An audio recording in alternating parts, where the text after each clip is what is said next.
ሰላምን ጥዕናን ንኩልኩም ተኸታተልተይ ይኹን እንዳበልኩ ናብ ናይ ልምዓንቲ መደበይ ከኣትው ኣብ ናይ ልምዓንቲ መደበይ ከምቲ ልሙድ ንዓኹም ንተኸታተልተይ የምህርዩ ኢለ ዝሓሰብክዎ መደብ ሒዘልኩም መፅእ ኣለኹ።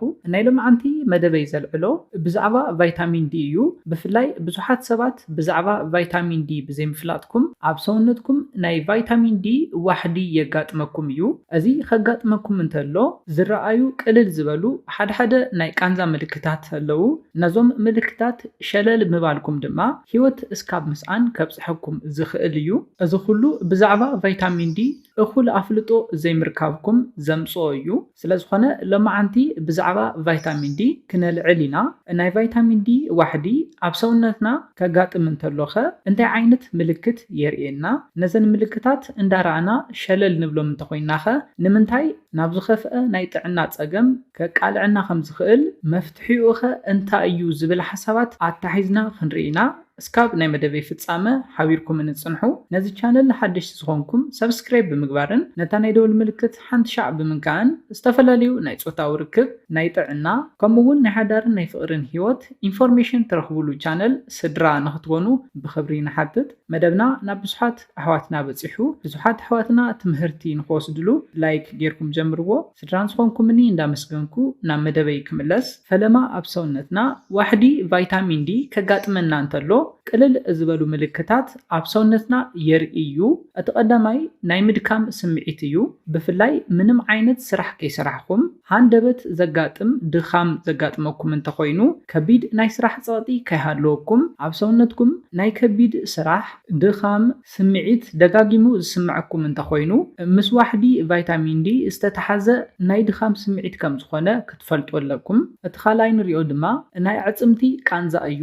ብፍላይ ኣብ መገጣጠሚ መላገቢ ኣዕፅምትኩም ዘጋጥም ናይ ኣዕፅምቲ ቃንዛ ብፍላይ ኣስካላ ክትወፁ ክትወርዱ ድንን ክትብሉ እንተለኹም ኮፍ ክትብሉ ክትስኡ እንተለኹም ኮታስ ዝተፈላለዩ ምንቅስቃሳት ክትንቀሳቀሱ እንተለኹም ኣብ መላገቢ ኣዕፅምትኩም መገጣጠሚ ኣዕፅምትኩም ቃንዛ ዝስምዓኩም እንተኮይኑ እዚ እውን ዋሕዲ ቫይታሚን ዲ ከጋጥም እንተሎ ካብ ዝረኣዩ ምልክታት ሓደ እዩ። እቲ ሳልሳይ ንሪኦ ድማ ምስ ዋሕዲ ቫይታሚን ዲ ዝተተሓዘ ዝመፅእ ናይ ጭዋዳታት ቃንዛ እዩ። ኣብ ዝተፈላለዩ ጭዋዳታትኩም ቃንዛ ዝስምዐኩም እንተኮይኑ እዚ እውን ናይ ዋሕዲ ቫይታሚን ዲ ምልክት ከም ዝኾነ ክትፈልጡ ኣለኩም። ካሊእ ንሪኦ ድማ ዲፕሬሽን እዩ። ምስኡ ተታሒዙ ድማ ናይ ርእሲ ሕማም ዝስምዐኩም እንተኮይኑ እዚ እውን ናይ ቫይታሚን ዲ ዋሕዲ ምልክት እዩ። እቲ ካሊእ ንሪኦ ምልክት ድማ ናይ ጨጉሪ ምንቕቃል ምምሕማሕ እዩ። ብፍላይ ብተደጋጋሚ ጨጉርኩም ዝረግፍ ዝነቃቀል እንተኮይኑ እዚ እውን ምልክት ዋሕዲ ቫይታሚን ዲ እዩ። ኣብ ደቂ ኣንስትዮ ድማ ናይ ሆርሞን ምዝባዕ ምልክት ዋሕዲ ቫይታሚን ዲ እዩ።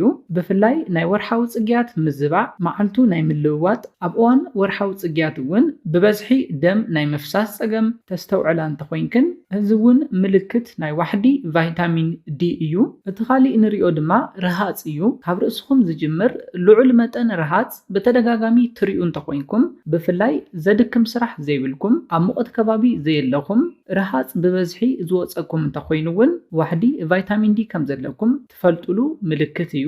እቲ ካሊእ ንሪኦ ድማ ድቃስ ምስኣን እዩ። ድቃስ ንክወስደኩም ትፅዕሩ እንተኮይንኩም ስምዒት ድቃስ ብዙሕ ዘይስምዐኩም እንተኮይኑ ዋሕዲ ቫይታሚን ዲ ኣለኩም ማለት እዩ። ካሊእ ምልክት ዋሕዲ ቫይታሚን ዲ ድማ ቁስሊ ቀልጢፉ ዘይነቕፀልኩም እንተኮይኑ እዩ። ነዞም ምልክታት ርኢኩም ቀልጢፍኩም ስጉምቲ ዘይተወስዱ እንተኮይንኩም እንዳገደደ ብምኻድ ናይ ምትንፋስ ኣካላት ንክጉድኡ ይገብር እዩ። ነዘን ቅድም ኢለ ዝሓበርኩልኩም ምልክታት ሸለል ትብሉ እንተኮይንኩም ክተትንፍሱ ናይ ምፅጋም ህርመት ልብኩም ናይ ምውሳኽ ፀገማት የጋጥመኩም እዩ። እዚ ዘርእዮ ድማ ዋሕዲ ቫይታሚን ዲ እንዳገደደ ይኸይድ ከም ዘሎ እዩ። እቲ ካሊእ ሸለል ክትብልዎ እንተለኹም ዘጋጥመኩም ፀገም ድማ ናይ ኣዕፅምቲ ምስብባር እዩ። ናይ ኣዕፅምቲ ምስብባር ብናይ ዋሕዲ ቫይታሚን ዲ ጥራሕ ዘይኮነስ ብዋሕዲ ካልሽየም እውን ክመፅእ ይኽእል እዩ። ከም ዝፍለጥ ካልሽየም ንዕፅምትና ጥንካረ ብጣዕሚ ዝጠቅም ከም ዝኾነ ክትፈልጡ ኣለኩም። እዘን ቅድም ኢለ ዝሕብረልኩም ዝነበርኩ ናይ ቫይታሚን ዲ ዋሕዲ ምልክታት ኣብ ሰውነትኩም እንዳረኣኹም ሸለል እንተልኩሞም ኣዕጽምትኩም ብቐሊል ጎንፂ ክሰባበሩ ይኽእሉ እዮም። እቲ ካሊእ ንሪኦ ድማ ዲፕሬሽን ከምኡውን ናይ ርእሲ ሕማም ደጋጊሙ ዝስምዐኩም እንተኮይኑ እዩ ንሓሳብኩም እውን ሰብሲብኩም ዝኾነ ስራሕ ንክትሰርሑ ትጽገሙ እንተኮይንኩም እዚ እውን ዋሕዲ ቫይታሚን ዲኹም እንዳገደደ ከም ዝኸደ ዘርኢ እዩ። እዚ ድማ ምስ ናይ ኣእምሮኹም ጥዕና ተታሒዙ ዋሕዲ ቫይታሚን ዲ ዘምጽኦ ጸገም እዩ። እቲ ካሊእ ንሪኦ ቅድም ኢለ ዝሓበርክዎን ምልክታት ዋሕዲ ቫይታሚን ዲ ሸለል ብምባልኩም ዘጋጥመኩም ጸገም ድማ ዲመንሽያ እንብሎ ናይ ምዝካር ዓቕሚ ምቕናስ ጸገም የስዕበልኩም እዩ። ነገራት ቀልጢፍኩም ናይ ምርሳዕ ክትዝክሩ ናይ ምጽጋም ዓይነት ጸገም የስዕበልኩም እዩ። እቲ ካሊእ ዋሕዲ ቫይታሚን ዲ እንዳገደደ ብምኻዱ ዘስዕበልኩም ጸገም ድማ ታይፕ 2 ሕማም ሽኮርያ ብተደጋጋሚ እንዳተረኣየ ናይ ምጥፋእ ምልክት የምጽእ እዩ።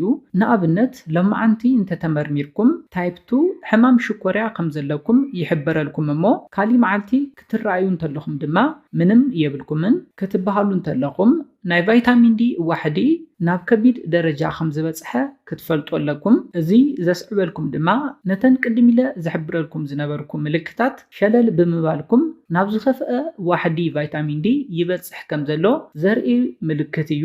እዚ ድማ እንዳገደደ ብምኻድ ሕማም ልቢ የምጸልኩም እዩ።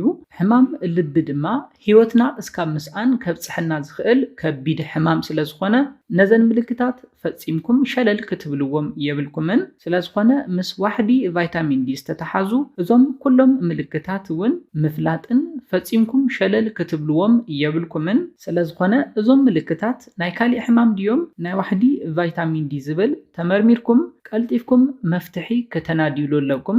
ዋሕዲ ቫይታሚን ዲ ተሃሊኩም ናይ ቫይታሚን ዲ ሳፕሊመንት ብምውሳድን ብምጥቃምን ክተጥፍእዎ ትኽእሉ ኢኹም። ብፍላይ ዓበይቲ እንተኮይንኩም ማለት እውን ልዕሊ 18 እንተኮይንኩም ኣብ ሓደ መዓልቲ ካብ 10 እስካብ 20 ማይክሮግራም ናይ ቫይታሚን ዲ ሳፕሊመንት ክትጥቀሙ ክትወስዱ ትኽእሉ ኢኹም። ነዚ እንተወሲድኩም ብግዘ ቀስ እንዳበለ ዋሕዲ ቫይታሚን ዲ ካብ ሰውነትኩም እንዳጠፍአ ይኸይድ እዩ። ክነጠቃሎ እንተለና ምስ ቫይታሚን ዲ ዝተተሓዙ እዞም ኣገደስቲ ሓሳባት ግድን ክትፈልጥዎም ኣለኩም። ፈጺምኩም ነዞም ምልክታት ሸለል ክትብልዎም የብልኩምን። ናብ ሞት ከብጽሕ ዝኽእል ከቢድ ሓደጋ የጋጥመኩም ስለ ዘሎ ነዚ ኢለ ናይ ልምዓንቲ መደበይ በዚ ክዛዝም ካብ ናይ ልምዓንቲ መደበይ ዝኾነ ሓድሽ ነገር ከም ዝሓስኩም ተስፋ ይገብር። ነዚ ቻነል ሓድሽቲ ዝኾንኩም ሰብስክራይብ ብምግባርን ነታ ናይ ደውል ምልክት ሓንቲ ሻዕ ብምንካን ክተተባብዑናን ስድራ ክትኮኑናን ብኽብሪ ንሓትት። እዚ ኣገዳሲ ትምህርቲ ንብዙሓት ሰባት በፂሑ ትምህርቲ ንኽወስድሉ ላይክ ሼር ምግባርኩም ይትረስዑ። ሓሳብ ሪኢቶኹም ንመደብናን ንቻነልናን ንምዕባይ ስለ ዝሕግዘና ሓሳብ ሪኢቶኹም ብኮሜንት ግለጹልና።